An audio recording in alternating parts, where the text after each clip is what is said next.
Have you ever been in a social situation and just felt a little out of sync? Like you're on a slightly different wavelength than everyone else? It's not about being shy or antisocial. It's something else, a kind of mental friction. So let's dig into what's really going on here.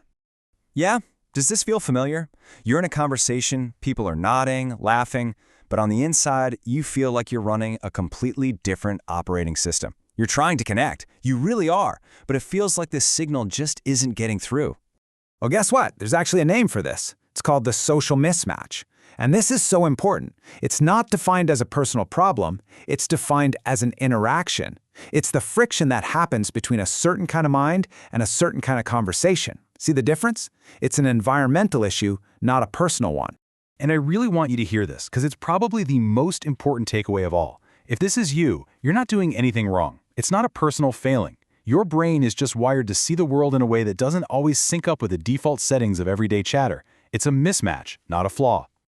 All right, so where does this friction actually pop up in real life? Well, let's start with the classic culprit, the absolute #1 offender, that unique kind of exhaustion that comes from small talk. Okay, check this out, because this really breaks it down. On the left, you've got your standard topics, the weather, weekend plans, totally normal stuff. But on the right, that's what's happening under the hood for an analytical mind. It's not judging, it's just automatically looking for patterns, for purpose, for a deeper meaning. It's processing the conversation on a completely different level. I absolutely love this metaphor. It's just so perfect. A supercomputer can, of course, add 2 plus 2. It's not hard. But can you imagine forcing it to only do that over and over? It's profoundly understimulating. And weirdly, it's exhausting. And here's the kicker. The exhaustion doesn't come from just talking to people. It comes from the constant, heavy-duty mental work of taking all your complex thoughts, filtering them, simplifying them, and basically holding back the part of your brain that's itching to go deeper. That's the real energy drain.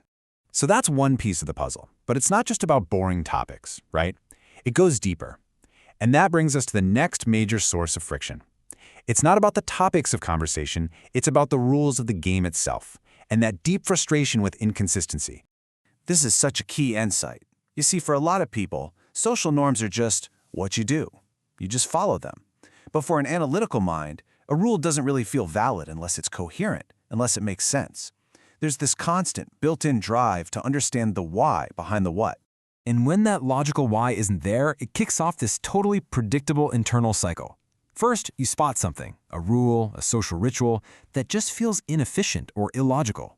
Then, you can't help it, your brain instinctively asks, but why do we do it this way? And when the answer is just, I don't know, we just do, boom, frustration kicks in. And this isn't just some abstract idea, right? We see this stuff all the time.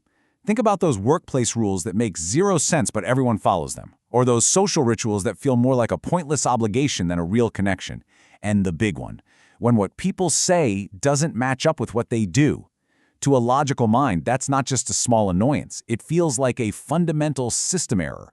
Now, let's be super clear here. This drive for things to make sense is a huge strength. It's what drives innovation and problem solving. The clash only happens because, well, a lot of our social world isn't built on pure logic. It's built on tradition, on comfort, on making people feel included, and sometimes that's just at odds with cold, hard efficiency. So, if this is all a mismatch and not some personal flaw, how do we start to think about it differently? This, right here, is the most powerful part of this whole thing. Reframing your experience. Just let that one sink in for a second. This is the whole idea in a nutshell. You wouldn't say a submarine is broken because it can't fly, right? Of course not. It's perfectly designed for its environment, the deep sea. Your mind is the same way. It's built for the terrain of depth, of logic, and of meaning. So let's make this practical. Look at this incredible shift. The old thought, I'm socially awkward, becomes I thrive in deep, meaningful conversations. You're not denying the challenge, you're just redefining your strengths. I'm too critical turns into I value logical consistency. This isn't just playing with words, it's a fundamental change in how you see yourself. So to wrap this all up, what do you really need to remember? First, this is a real, valid cognitive difference, not a flaw. Second, that feeling of being drained by small talk, it's your brain telling you it's understimulated, not incapable. Third, your frustration with things that don't make sense, it comes from a good place, a search for coherence. And maybe most importantly, the goal completely changes. It stops being about how do I fit in everywhere and starts being about where do I really fit? And that leaves us with one last really powerful question to think about. See, this isn't just about understanding a problem. It's about empowering yourself. Knowing that you're a submarine in a world that sometimes feels like the sky, the question is no longer, how can I learn to fly? It's, where am I going to find my ocean?